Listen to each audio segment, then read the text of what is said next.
Husband মাননীয় প্রধানমন্ত্রীর protocol officer. পরিচয় ছিল না কখনোই। পুলিশ সুপার হিসেবে যখন যোগ দেন তখন ঢাকা থেকে সহকর্মীরা বলেছিলেন, খুব কড়া একজন অফিসার যাচ্ছে, তোমরা তো যশোরে রাজনৈতিক নেতা এবং দুর্বৃত্তদের একই কাতারে মাপতে হয় এবং তাদের কারণেই যশোরের মানুষ যে এত হিংস্র হয়ে উঠছে এবার টের পাবা।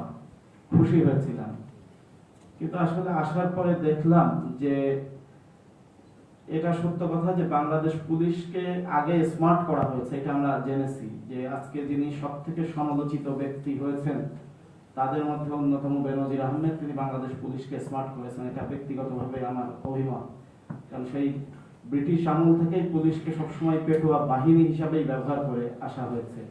তাদের মর্যাদা, তাদের দায়িত্বের জায়গাগুলো পরিষ্কার সুযোগ করে দেওয়া হয়নি, যেটা আমার মনে হয় যে পুলিশের পক্ষ থেকে উনি এবং বাংলাদেশ সরকারের পক্ষ থেকে মাননীয় প্রধানমন্ত্রী জননেত্রী শেখ হাসিনা এই কাজটি করেছেন।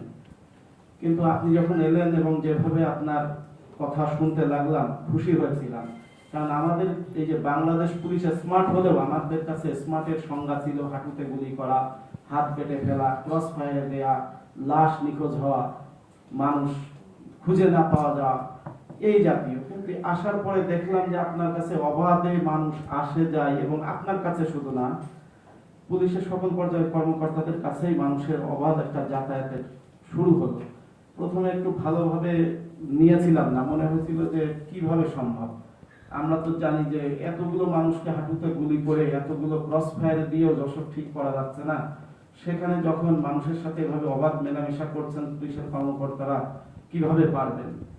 কিন্তু আজকে আমার খুব আনন্দের সাথে এবং খুব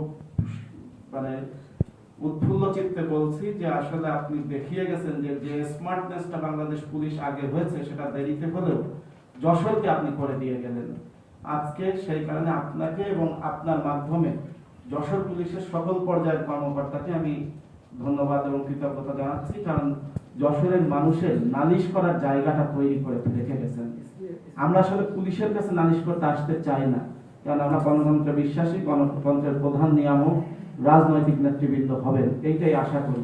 কিন্তু দুঃখজনক হলেও সত্য যে যশোরের এই জায়গাটা বেশ ঘাটতি ছিল। সেই রাজনৈতিক ব্যালেন্সের পাশাপাশি সাধারণ মানুষের যে নালিশ করার জায়গাটি তৈরি করে গেছেন।